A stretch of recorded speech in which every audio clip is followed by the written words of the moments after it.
Yeah, so it's been just over a year since I built this trailer, and I didn't get too much use over it over the winter, not as much as I thought I was going to, and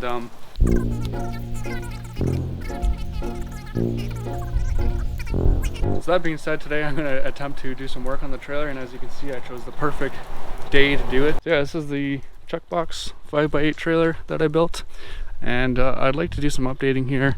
There's some things that work, some things that don't work great. Here I gotta do some TLC, some minor maintenance and whatnot. Let's go over some of the things that I need to update and fix here. So the first thing is the fenders. They aged really quickly, as you can see, starting to rust. It's all surface rust and whatnot, but I would like to clean this up. You know, my fault. I didn't really clear coat these, and I really just did like a single coat of Rust-Oleum paint, and you can see there's a lot of splatter, and especially on the front face here where it's affected by the road, you can see where it's really starting to corrode. So I'd like to nip that in the butt before it gets any worse.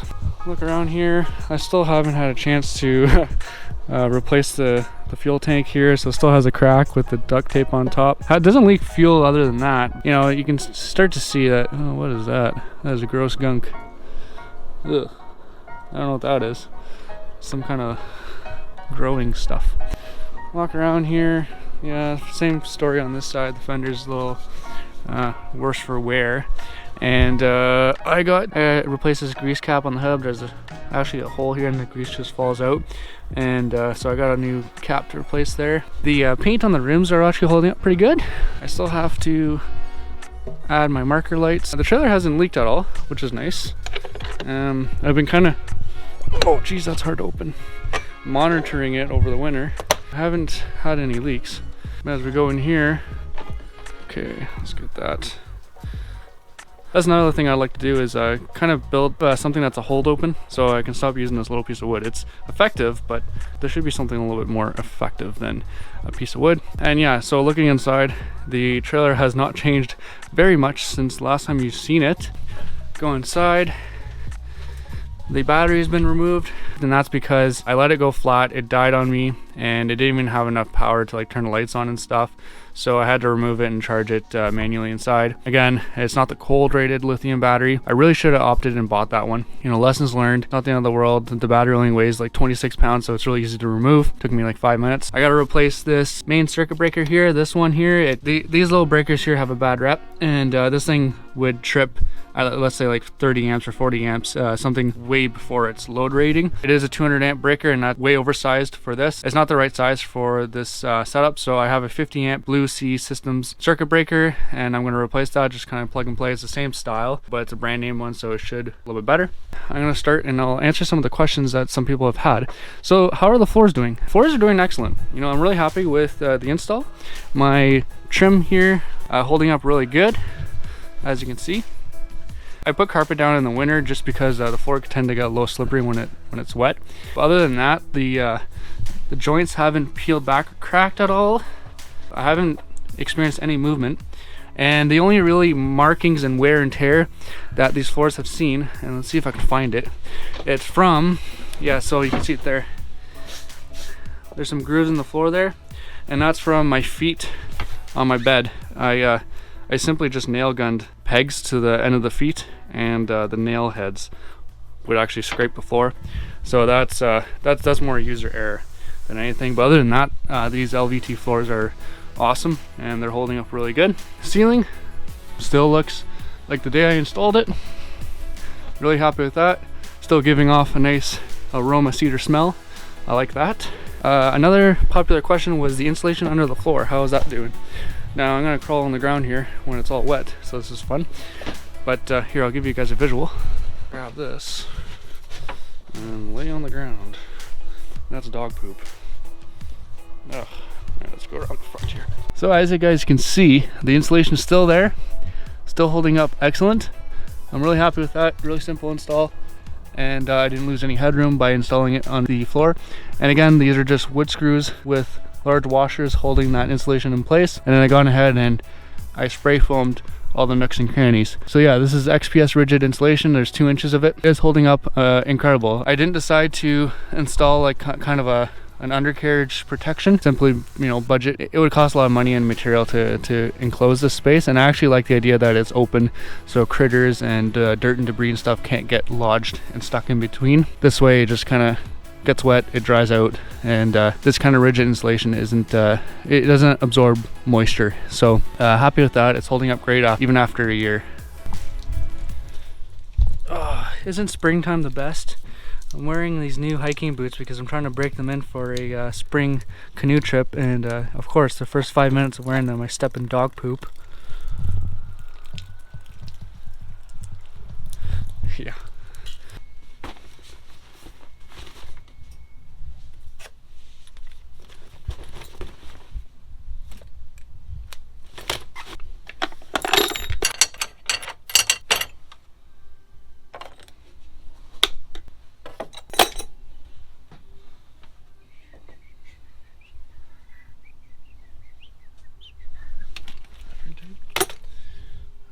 What else do I need?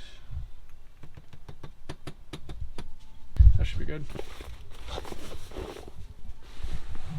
Alright, so before I put the battery back in, I'm going to replace this little breaker here.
Nice and secure. Just to get this on there properly.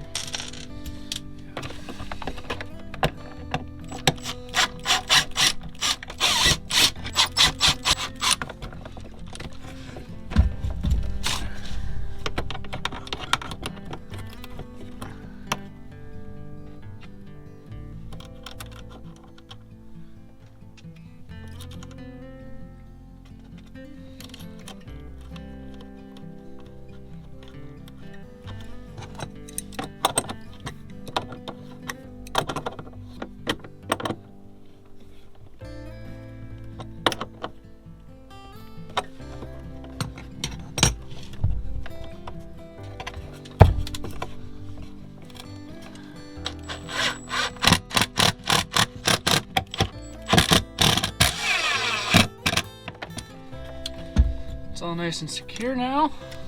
Now I've got to reinstall my ground switch. Sorry, that's the temperature for the solar charge controller. This came undone, so I have to go get a flathead screwdriver to jam that back in there.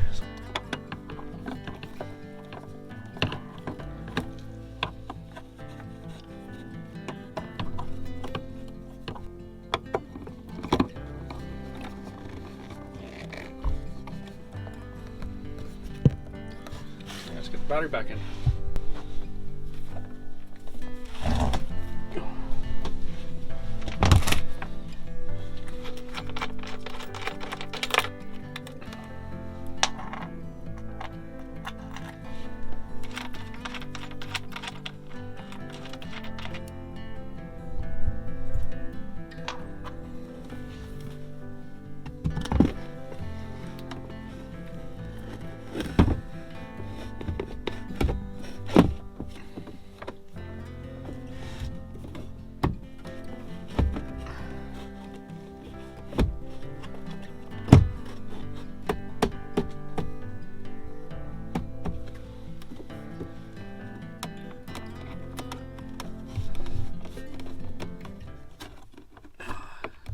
want to cross thread for obvious reasons. This 2-aught cable is an absolute tank to try and maneuver.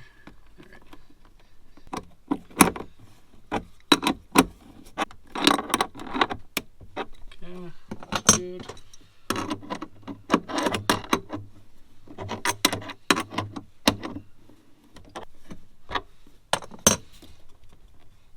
Okay, ground straps on, battery terminals are on.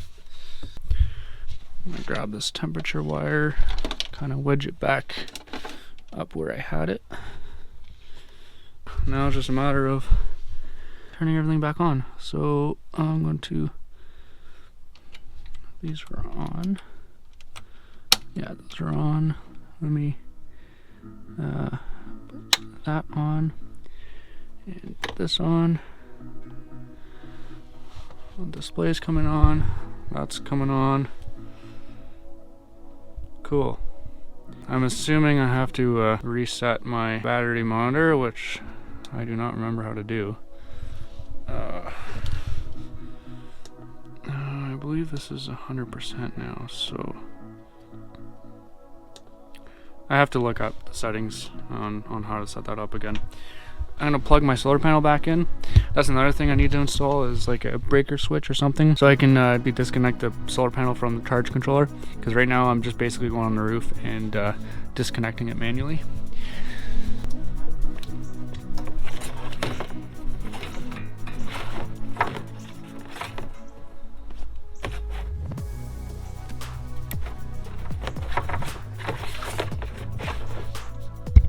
Maybe this thing just learns by itself. I can't remember if it does or not. But getting 3.6 amps fed into my battery, which is pretty good. Yeah. So yeah, this thing here, junk. Don't get these. I don't even know what the brand of this one is. Doesn't even. But yeah, Blue Sea Systems. Hopefully that one works better. I'm gonna install my battery strap back in, and that is it for the electronics for today. Where did I put that screw? This screw guy.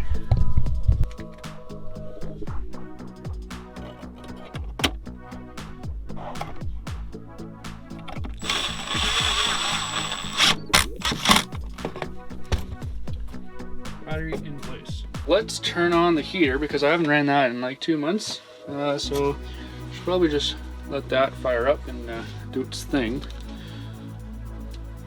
Turn it on. Diesel here is very simple to operate. All you gotta do is power on. While I'm waiting for my heater to run and start up, I'm going to replace this grease cap plug.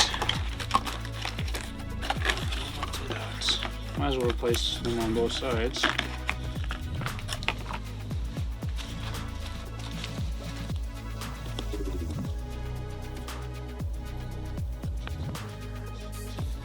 Probably should re-grease these hubs, but for now I'm just going to replace the cap.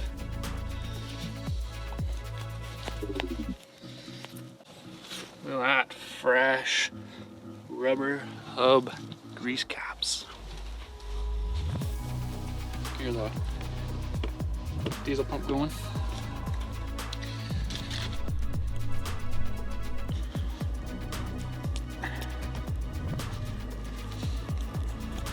Cool. Starting to do its thing. Always excites me when the heater starts going.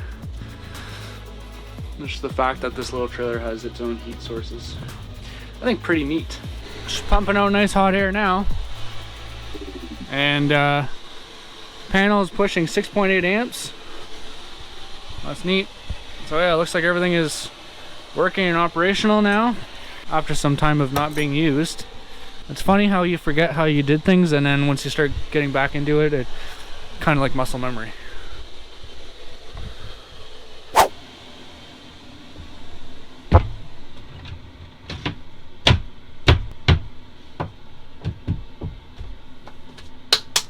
GoPro died, which is a classic.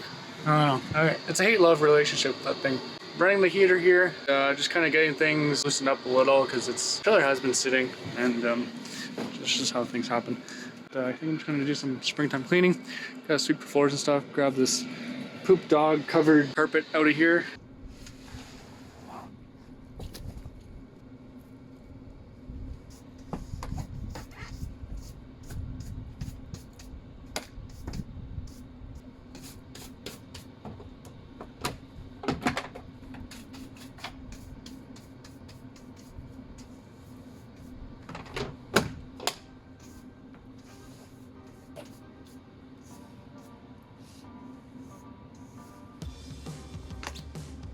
Yeah, so some other exciting news is that over the winter I was able to connect with the guys at Overland North. Seemed like a great group of guys, and they actually sent me a front runner kitchen cook kit, part of their giveaway for their YouTube channel. Kind of like-minded folks about focus on overlanding. So this is the front runner kitchen cook kit.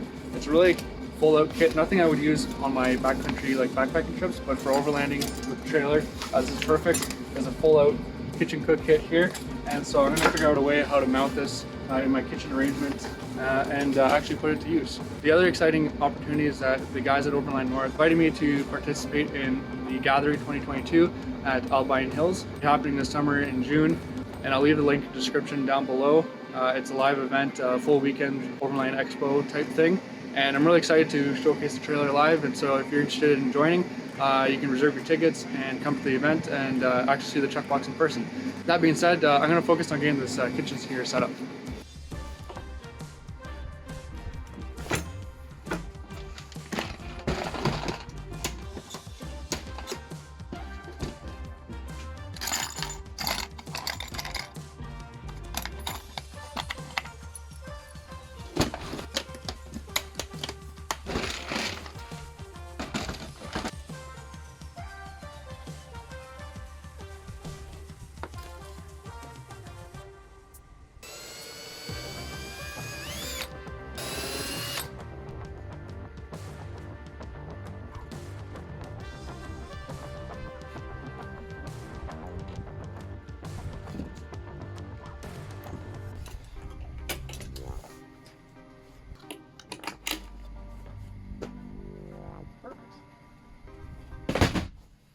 So I got this single gas burner portable butane stove thing for Christmas. All I know is that I find my Coleman stove a little bulky, and I got the one that has like the grill side. I don't use the grill side that often, and when I do use it, it just makes a mess and it's really difficult to clean. I just prefer using like a single burner. So this thing I think should be perfect for the purpose. Let's just see here how it looks. I think that's a nice dialed kitchen set. Yeah, I think that looks pretty good. It's been a little over a year now since I built this trailer. Yeah, I still have lots to do the more I think of it, and but there's some key features and some key things that I definitely need to do, that I want to do for this year, and I'm going to focus more on that. First thing is kind of finishing the frame around the door here. You can see there's still some insulation. I actually have some perimeter Velcro around used for bug netting, and that's been nice. Bug netting is too big for the opening of the trailer. I need to modify that and make it fit, and the Velcro kind of falls off and stuff, so I want to do that properly and kind of build it in so that I can roll up the netting and it kind of be concealed. So there's that. I want to focus on installing an awning. Desperately need an awning. Need something that either comes out straight up back or maybe a 270-degree awning, but one that is on the driver's side so that it folds and goes around over the opening. But awnings get really expensive. That's why I've been kind of holding off on that. Another item, but it's not much of a priority, is just the legs and the design for this for the bed here. It's working. Some people have pointed out that the legs are a little flimsy and that they would break. After a year, they're still doing their thing. I agree with them that they're not the best design here, like just being on these little finicky hinges and stuff, and the feet here have been damaging the floors, and then just kind of let that happen. I should definitely fix that. A lot of little things that I need to just finish touches. I want to add some kind of curtain here and some trim around the window, clean that up. I need to finish the ceiling. As you can see, there's a little gap, so there's just some trims and stuff that I would like to do just to clean up the project and make it a little bit more polished. Other than that, the wear and tear on the trailer hasn't been too bad. I've already did a walk around and showed you the outside, the fenders and stuff. It just needs a good cleanup. The inside has been clean. White on the door has been seeing some use. Other than that, I'm really happy with the performance of the trailer so far. So yeah, that's the update on the trailer. It's pretty much ready to go. as is, and I'm excited to put it to use this year. So stay tuned, and yeah, thanks for watching.